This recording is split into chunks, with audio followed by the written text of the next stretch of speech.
Un petit point également, parce que je dirais c'est d'actualité aussi, qui en ce début de période un petit peu plus automnale, sur l'énergie et les pistes éventuellement qui vont être mises en route pour essayer de faire quelques économies d'énergie. L'éclairage public, c'est passer de compétences métropolitaines, mais reste toujours sur la police du maire.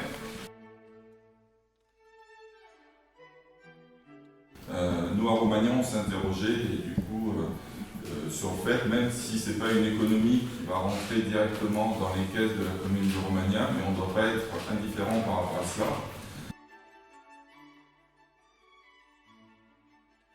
C'est, par rapport à l'éclairage public, élargir la plage horaire. Et au lieu d'avoir minuit 30, 4h30 par rapport à des demandes qui avaient pu être faites à l'époque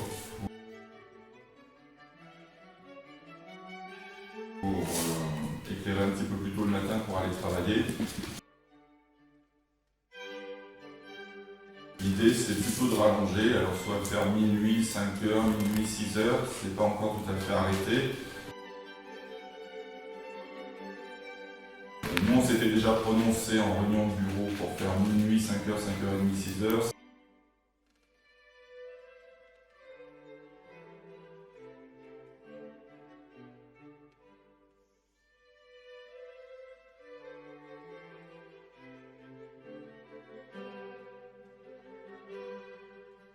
Monsieur Suto. Vous me tendez la perche parce que j'avais l'intention de parler de l'éclairage aussi. Donc on ne peut que se féliciter sur le fait que effectivement on se repose la question notamment de l'éclairage et sous la contrainte.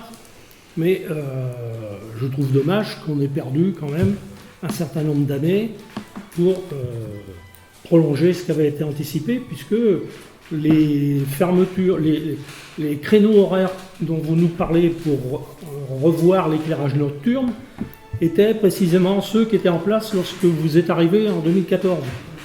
Donc, lorsque vous êtes arrivé, vous avez pris deux mesures importantes en matière d'éclairage et d'énergie. La première, ça a été de rajouter 2 heures d'éclairage la nuit, en semaine, et 1 heure en week-end.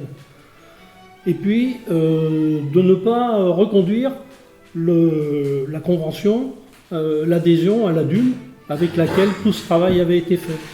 Donc aujourd'hui, quand on ouvre le journal, qu'est-ce qu'on voit? La DUM. Donc on se dit, tiens, ils doivent avoir des idées pertinentes puisque tout le monde se réfère à eux. Donc c'est dommage d'être obligé de faire ça sous la contrainte. Et je me suis quand même un petit peu amusé pour voir ce que ça pouvait représenter, c'est-à-dire que ce rallongement d'éclairage nocturne qui tourne depuis donc 8 ans, ça représente quand même 5270 heures d'éclairage nocturne. Et quand on fait un petit calcul, 5270 heures d'éclairage nocturne à raison de 7 heures par nuit pour prendre une moyenne, ça fait 752 jours. C'est-à-dire que ça fait 2 ans d'éclairage nocturne qu'on a payé depuis 8 ans et qu'on n'aurait pas payé. Hein, donc on ne peut pas à la fois dire aujourd'hui on est contraint de faire des économies sur l'énergie quand avant on a refusé de les faire. Donc tout le monde va les faire, il n'y a pas de problème aujourd'hui sous la contrainte. C'est comme les impôts, quand ça augmente, tout le monde paye parce qu'il n'a pas le choix. Donc là quand ta lumière va être fermée, là ça a été remis sous d'autres horaires parce que effectivement l'intérêt général c'était premièrement de faire des économies. Et puis, il y a quelques intérêts particuliers, effectivement, que ça contrarie, et puis ça sera encore le cas, même quand ça va être fait sous la contrainte.